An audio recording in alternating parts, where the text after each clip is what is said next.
The surprising power of atomic habits.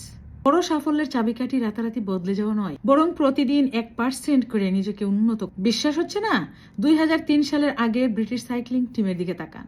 তারা 100 বছরে মাত্র একটা অলিম্পিক গোল্ড জিতেছিল। অবস্থা এমন ছিল যে বড় কোম্পানি তাদের কাছে সাইকেল বিক্রি করতেও রাজি ছিল না। মাত্র 5 বছরে কিভাবে এই দলটা দুনিয়া কাঁপালো? কোনো জাদু বলে এটা হয়নি, শুধু একজন নতুন কোচ নিয়োগ হয়ে উনি ছোট ছোট অভ্যাসের দিকে নজর দিতে লাগলেন। ছোট ছোট অভ্যাস যেমন ভালো ঘুমের জন্য সঠিক বালিশ নির্ধারণ করা, হাত ধোয়ার সঠিক পদ্ধতি শেখানো যেন সর্দি না লাগে, এমনকি ট্রাকের ভিতরে সাদা রং করা যেন ধুলাবালি সহজে দেখা যায়। এগুলো শুনতে খুবই উদ্ভট লাগছে, তাই না?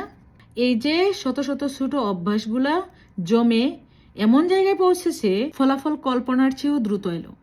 মাত্র 5 বছর পর 2008 সালে তারা 60% অলিম্পিক গোল্ড মেডেল জিতে নিল।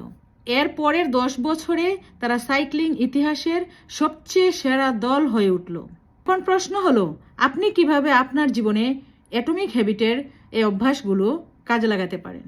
আপনার লক্ষ্য যদি হয় 10 কেজি ওজন কমাতে, তাহলে আপনি প্রতিদিন 1 মিনিট বেশি হাঁটুন। যদি বই পড়ার অভ্যাস করতে চান, শুধু 1 পৃষ্ঠা বই পড়ুন। ছোট শুরু করুন, কিন্তু প্রতিদিন করুন, বাকিটা সময়ের কাজ।